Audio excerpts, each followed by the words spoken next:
El curso se denomina Catastro y su vinculación con el registro de predios, aplicación de la ley 28294. Aquí vamos a ver un tema introductorio. ¿Por qué la importancia de contar con esta herramienta? Vamos a retroceder en el tiempo. En el año 2017 se desencadenó el fenómeno del Niño en toda la costa, en este caso la parte del norte, en el Perú, y muchas viviendas, ¿no?, quedaron afectadas con el paso de este fenómeno. Ahora, ¿qué es lo que hizo el gobierno central? Mandó a empadronar quiénes eran las familias que estaban, en este caso, afectadas por el paso de este fenómeno, para identificarles y darles una ayuda inmediata, ¿correcto? Entonces, ¿por qué? Porque no se contaba con un padrón, no se contaba con un registro de las viviendas y quiénes ocupaban esas viviendas. Este año también se ha vivido lo mismo con el paso del ciclón Eyaku, ¿correcto? Entonces veíamos cómo las casas eran arrastradas, algunas fracturadas por el paso, en este caso, del fenómeno. Lo que se tenía que hacer otra vez, ir a empadronar, correcto, empadronar quienes viven en esta casa, ver cómo era su casita de 2 pisos, quiénes vivían, qué sé yo. Entonces, reconstruir los hechos demanda mayor actividad, correcto, porque vamos a estar ante la palabra de las personas, correcto, pero qué mejor tener ya un registro con anticipación, correcto. Entonces la ayuda sería de forma inmediata. Ahora ya estamos con la amenaza de que se va a desencadenar el fenómeno del Niño global. Y la pregunta sería, ¿y tenemos el padrón de titulares catastrales? ¿Tenemos el registro de los predios en cada gobierno local? No lo tenemos. Ahora, si los gobiernos locales, ministerios, quieren hacer obras públicas, tienen que tener el conocimiento de la realidad. Y el conocimiento de la realidad es a través de un inventario. Por ejemplo, nosotros llegamos a una casa, ni bien ingresamos, de repente en la sala tenemos la mesa, pero no tenemos las sillas. Entonces, el conocimiento de la realidad, ¿qué va a hacer? Va a motivarnos ¿a qué? A comprar las sillas, ¿correcto? Para complementar lo que falta. Entonces, porque conocemos la realidad. Es lo mismo. Entonces, cuando el gobierno local conoce en qué parte falta realizar pistas y veredas, en qué parte falta colocar servicios de agua, servicios de alumbrado público, entonces, por el conocimiento de la realidad. Pero si no se tiene este inventario, va a ser difícil tener una buena gestión a nivel local, correcto, a nivel regional y a nivel nacional. El curso, como les mencionaba, se desarrolla con 14 temas. Empezamos con la parte normativa, correcto. Entonces es muy importante conocer la parte que regula, en este caso, el predio, el catastro de predios, qué instituciones son las que tienen competencia para hacer este catastro, de acuerdo a la Constitución, de acuerdo a la ley de municipalidades, correcto, de acuerdo a la competencia de los gobiernos regionales. Vamos a trabajar hoy con la delimitación del área de estudio. Vamos a recopilar información de diferentes instituciones del Estado. Asimismo, en la sesión número 3 ya vamos a generar un plano base, el plano de caracterización. En la parte 4 vamos a hacer ya la cartografía. Bueno, vamos a explicar, ¿ya? Vamos a explicar porque no vamos a hacer cartografía. De repente ya ustedes ya cuentan con cartografía. Ahora, vamos a utilizar todo software libre, en sistemas, en GIS, correcto, en base de datos. Todo vamos a trabajar con software libre. Entonces, a partir de la clase número 8, ya vamos a trabajar con Postgres, PostGIS, correcto, QGIS. En la 9 vamos a trabajar con GeoServer. En el 10 vamos a consumir ya los servicios interoperables. En el 11 ya vamos a trabajar con un módulo en Excel para calcular el impuesto predial, tal cual como levantamos en la ficha. Esa información la vamos a colocar en un cuadrito de Excel y de una manera rápida, práctica, vamos a obtener el valor del impuesto predial. Asimismo, vamos a ver la importancia de tener este inventario urbano para la gestión de riesgo de desastres y vamos a hacer algunos ejercicios haciendo análisis espacial. Correcto, lo más conocido en un área de influencia por el paso de un fenómeno, cuántas viviendas van a salir afectadas. De repente también vamos a hacer un sistema de alerta temprana y cómo es que tienen que evacuar las familias hacia un lugar de acogida. En el 12 vamos a hacer ya trámites administrativos, correcto, cómo se asigna y cómo se publican estos rangos CUC. En el 13 también es un trámite administrativo. Vamos a hacer la declaración de la zona catastrada, ustedes van a ser los alcaldes. El 14, cómo se inscribe en los registros públicos, también les voy a explicar todo eso. ¿Correcto? Entonces, hasta aquí se trata de abordar desde la parte normativa hasta que el predio llegue a los registros públicos. El desarrollo del curso versa sobre el predio. Nosotros trabajamos de repente en instituciones públicas. Esta institución pública es un predio del Estado. Hace un momento estuve en el parque. Ah, correcto. Entonces, estuve en un predio, es un equipamiento urbano, ¿correcto? Fui a la playa, también es parte de un predio, ¿correcto? Entonces, nuestra vida va a transcurrir a través de predios. Entonces, ¿qué cosa es el predio? Y de acuerdo a la ley 28294, en el artículo 14 habla sobre conceptos generales, ¿correcto? Y dice, el predio, para la ley 28294, va a abordar lo que dice el inciso número 1 del artículo 885 del Código Civil. ¿Y qué dice el artículo 885 del Código Civil? Bienes inmuebles son inmuebles, el suelo, el subsuelo y el sobresuelo. En el Decreto Supremo 5/2018, JUS, en el artículo 3, indica que el predio es la superficie delimitada por una línea poligonal continua y cerrada. Allá, entonces, como que aquí ya nos da mayor alcance acerca del predio. Nos dice, es un perímetro continuo y cerrado. Ah, muy bien. Y este perímetro se extiende hacia los aires. Lo entendemos como la altura máxima de edificación. Y esta altura máxima de edificación está regulado en los parámetros urbanísticos de cada gobierno local, ¿correcto? Y se extiende al subsuelo, o sea, de esta línea que está en el mismo suelo, se extiende debajo del terreno, ¿correcto? Debajo de la superficie. En esta misma definición nos dice que se excluye del suelo y subsuelo a los recursos naturales, los yacimientos, los restos arqueológicos y otros bienes regidos por leyes especiales. Por ejemplo, Morococha, toda esa ciudad ahorita ya está en toda la explotación minera, ¿correcto? Porque han encontrado que hay recursos naturales, han reasentado a toda esta población de Morococha, ahora se denomina Nueva Morococha, ¿correcto? Se le excluye del suelo y subsuelo cuando hay recursos naturales, entonces estos recursos naturales pertenecen al Estado, ¿correcto?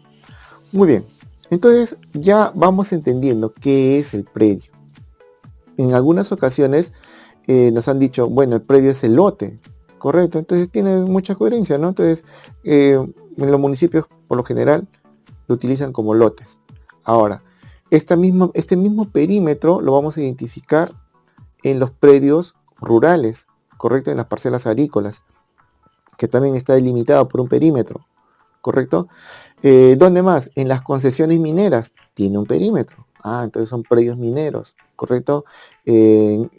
Para la parte rural, predios agrícolas, correcto. Entonces tiene un perímetro. Entonces ya nos da una idea de lo que es un predio.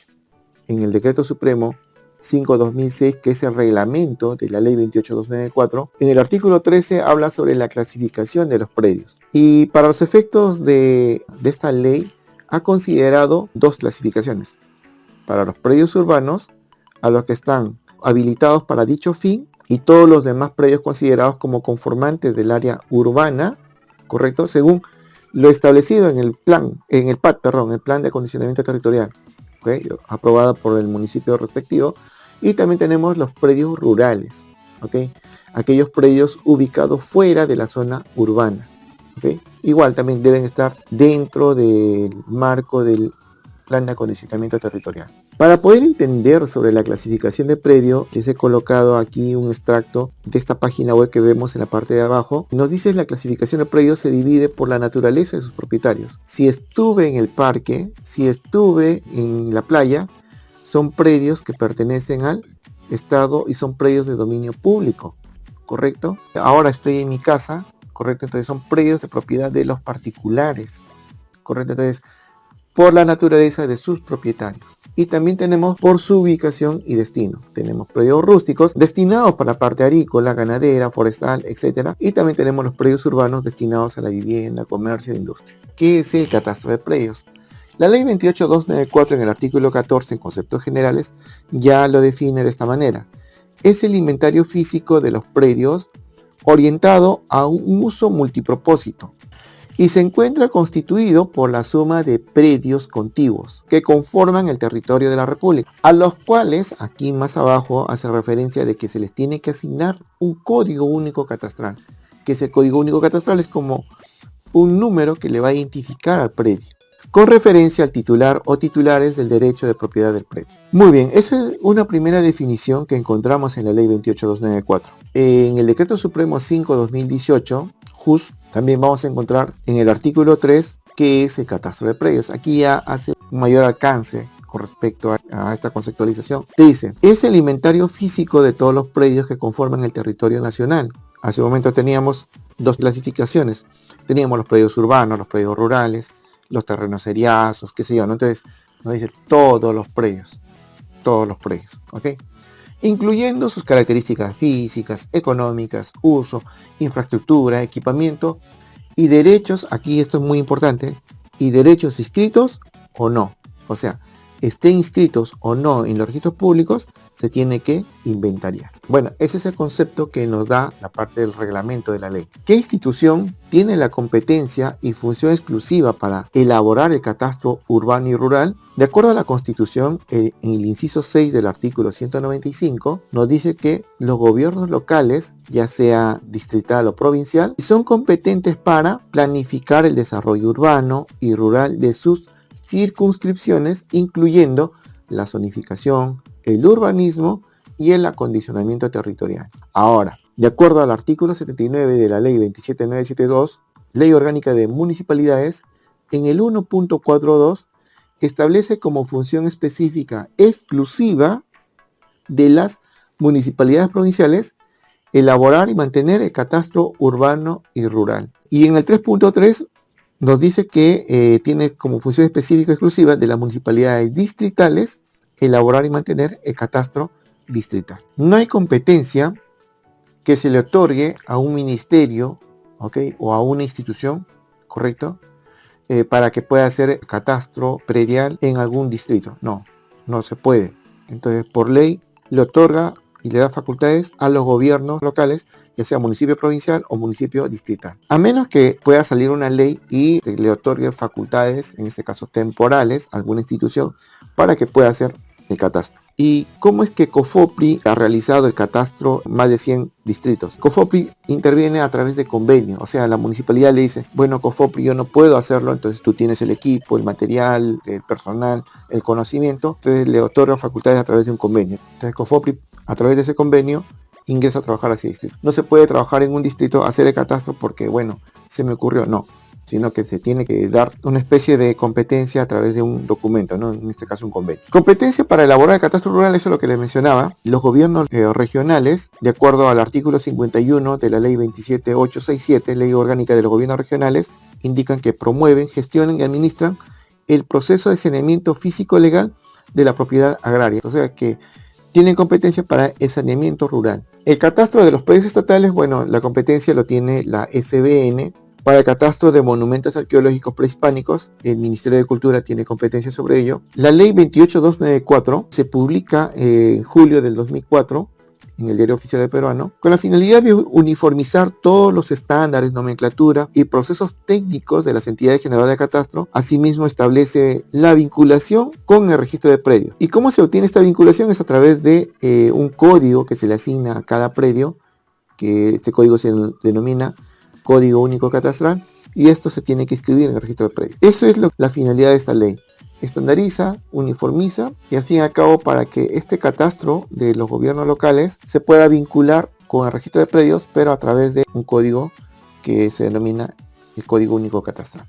Al inicio, bueno, eran pocas instituciones las que conformaban el sistema. Actualmente ya lo conforman 12 instituciones. Tenemos a SUNAR, los gobiernos regionales, los gobiernos locales, el IGN, el INGEMET, la SBN, COFOPRI, el Ministerio de Cultura, el ICL, el MIDAGRI, el MINAD y el MEF. El MEF fue la última institución que se integró al sistema. Ahora, en el artículo 5 nos habla sobre los órganos del sistema.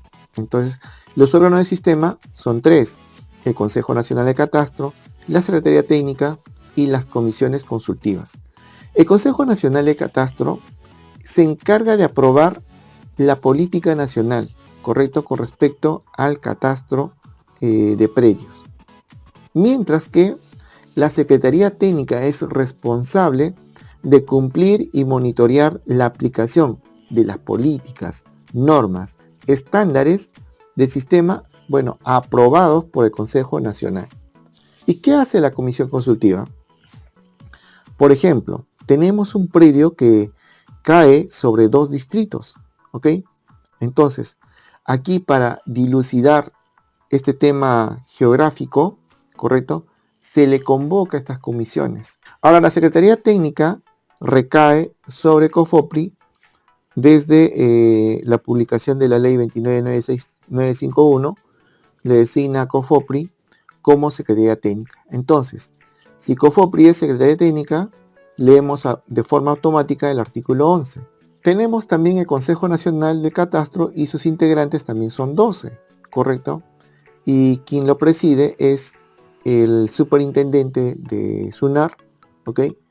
Y luego en las otras instituciones tenemos representantes, asimismo tenemos presidentes y directores ejecutivos y jefes. En 2004 se publicó la ley 28294, pero una ley como tal no se puede implementar siempre y cuando no tenga su reglamento. Y el reglamento salió el 2006 con el Decreto Supremo 5/2006, JUS, reglamento de la ley. A partir del 2006 ya se podía implementar la ley, la 28294. Sin embargo, implementábamos esta ley, pero no teníamos las herramientas como trabajar. En el 2006 también salió el rango de los 8 primeros dígitos del Código Único Catastral, correcto, a nivel de distribución por ubigeo. También salieron las series de escalas cartográficas catastrales y recién en el 2007 se publica, correcto, los formatos de las fichas catastrales, correcto, juntamente con su instructivo. El 2007 ya salen los formatos para levantar los predios en el ámbito urbano, en el ámbito rural y los monumentos prehispánicos.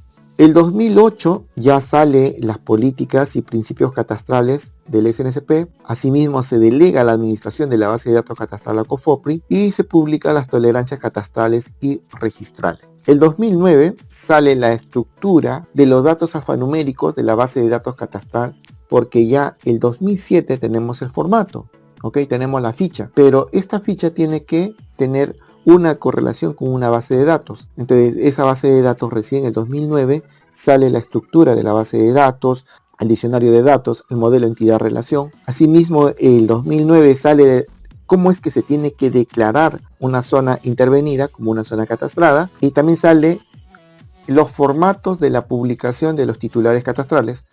En este caso se denomina formato de la hoja informativa catastral para el ámbito urbano y para el ámbito rural. En 2010 ya sale la guía, cómo es que se tiene que aplicar el CUC en cada lote o en cada predio, ¿ok? Asimismo sale el reglamento del índice de verificador catastral, la estructura de datos gráficos de la base de datos catastral urbana del SNSP. O sea, el 2009 sale la parte alfanumérica y el 2010 ya sale lo que es la parte gráfica, ¿correcto? Ya tenemos las dos bases con sus respectivas estructuras.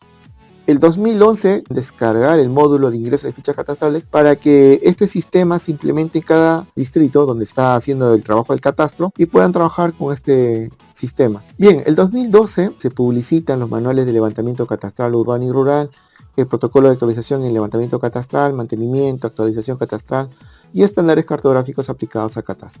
Ahora, del 2012 hasta el 2023 sí ha habido algunas modificaciones, pero a la ley, al reglamento y algunos dispositivos que pertenecen a la ley, ¿correcto? Entonces, sí, incluso a la misma ficha catastral, el 2020 hubo una última modificación, el cual lo vamos a ver al momento que empecemos a trabajar con la ficha catastral. Entonces, ¿cómo es que se declara una zona catastrada? Casi ya vamos a llegar a la parte final de esta primera parte, y esto es muy importante que se entienda. A ver, los gobiernos locales hacen el catastro, ¿correcto? Aquí tenemos la entidad generadora de catastro, ¿correcto?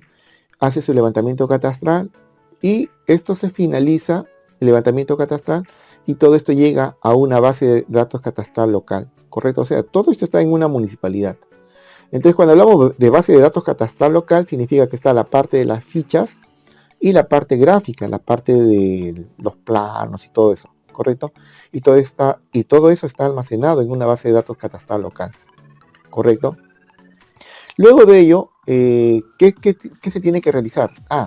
El siguiente paso es solicitar los rangos CUC a la Secretaría Técnica. Por ejemplo, he levantado 1500 predios, ¿ok? Y los tengo aquí en mi base de datos catastral local, chévere, bonito, bien bonito, todo, con todos sus mapas temáticos y todo lo demás, ¿correcto? Entonces, por estos 1500 predios que he levantado aquí, solicito esa cantidad de rangos a Secretaría Técnica. Le digo, necesito 1500 códigos únicos catastrales, ¿correcto? Entonces, Secretaría Técnica me otorga esos rangos en un plazo de 7 días. Esos rangos lo voy a colocar tanto en la parte de la base de datos, correcto, de la ficha, y también en la parte del plano, correcto. Entonces, y se publicita, correcto. Se publicitan estos dos, el padrón de titulares catastrales, correcto, con el plano catastral. Entonces, esos dos se publicitan en lugares donde pueda existir mayor concurrencia de personas, por ejemplo, los panaderos, los colegios, los puestos de salud, de repente el municipio, ¿correcto? A fin de que los titulares catastrales puedan tener conocimiento de esta información catastral y puedan ellos tener el alcance a tener algún tipo de observación. De repente el número de DNI no le corresponde, algún dígito esté mal escrito, o de repente no han considerado a su cónyuge, si es que es una sociedad conyugal, o de repente solamente la propiedad está a nombre de una persona y están considerando a otra persona. Entonces, justamente para eso se publicita, para que el titular catastral tenga conocimiento de todo lo actuado en el catastro, ¿correcto? Entonces, esta exposición se realiza por 20 días calendario, ¿correcto? Terminado esta exposición, si no hubo ninguna observación o si hubo alguna observación, hay que levantarlas. Luego se procede a declarar como zona catastrada, ¿correcto? A través de una resolución o un acuerdo de consejo, una resolución de alcaldía o un acuerdo de consejo. La municipalidad lo declara como zona catastrada, ¿correcto? Ya habiendo cumplido con la exposición. Muy bien, entonces, ¿qué es lo que hace? Hace un paquetito, dice, bueno, vamos ahora a enviar esto a Secretaría Técnica para que se convalide como tal, se ingrese a la base de datos del SNCP y nos den la conformidad como zona catastrada. Remite la resolución de alcaldía o el acuerdo de consejo, la cartografía catastral y la base de datos catastral. Lo envían todo a Secretaría Técnica para que sea evaluada. Secretaría Técnica en un plazo de 60 días hábiles lo recepciona, lo revisa. Si es que encuentra que le falta algún documento o no concuerda la parte espacial, existe alguna superposición, le dice al municipio, por favor, rectifica esta partecita. Ya, el municipio lo rectifica y lo vuelve a enviar. Entonces Secretaría Técnica otra vez le evalúa, bueno, ya cumple con todo, ahora sí se le otorga, correcto, la conformidad a la entidad generadora de catastro. Sí, ya estás declarada como zona catastrada. Este catastro ya no está en la municipalidad, sino que ahora Secretaría Técnica ya lo va a elevar a SUNAR, ¿ok? Para que exista también esta base de datos catastral, ya también se encuentre dentro de registros públicos. Correcto, entonces el siguiente paso ya es que cada titular catastral lleve consigo su hoja informativa catastral y lo inscriba en los registros públicos.